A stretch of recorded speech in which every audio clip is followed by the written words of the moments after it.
Okay, question 36. It's talking about a game where first prize is $55,000. You've got two second prizes. They're $20,000. It says a random bet is selected. There are 3 million total bets. And it says they want us to find the expected winnings if you can place a bet for $2. Now, they first want to look at net winnings. So even if you're that $55,000 winning because you made a bet of $2, then you've got to subtract that from your winnings. So you really only win $54,998. If you're one of the $20,000 winners, when you take away that $2 bet, then you really have only netted $19,998. Or if you bet and you lose, you've lost $2. So that's what they're talking about with net winnings. Now, to find the expected payback, you're going to take the probability that each thing occurs. So there is only one first prize. And because they said there were 3 million bets that were made, then you only have a 1 out of 3 million chance of winning. And if you win, remember you're only going to win $54,998. And then we're going to say plus.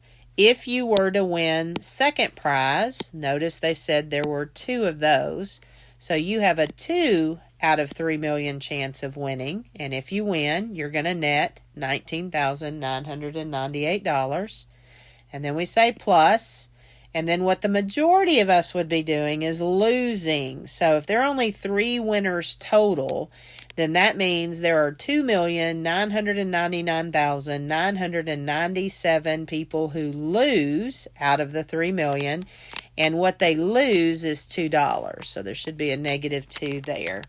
So then it's just a matter of getting on your calculator, punching all that out. I'd put parentheses where I show them, and you end up, and so the expected payback would be -$1.97.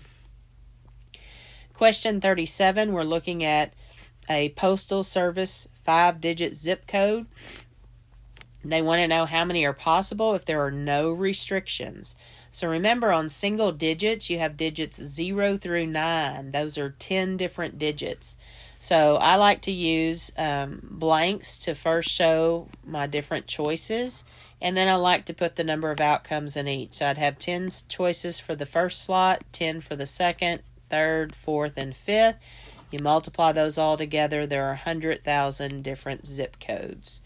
Now, with the second part, it wants to know, what if the first number cannot be a 1? Well, that reduces your number of choices to 9. Because if you have to throw out the digit 1, there are only 9 other choices. But then there were no restrictions on the other 4, so those still have 10 choices for each of those. So overall, there's a total of 90,000 different zip codes in that case.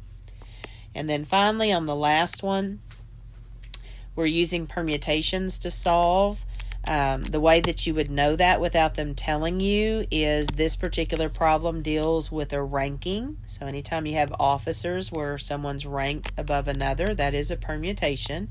Notice they told me I'm choosing from 40 members. So that number goes on top.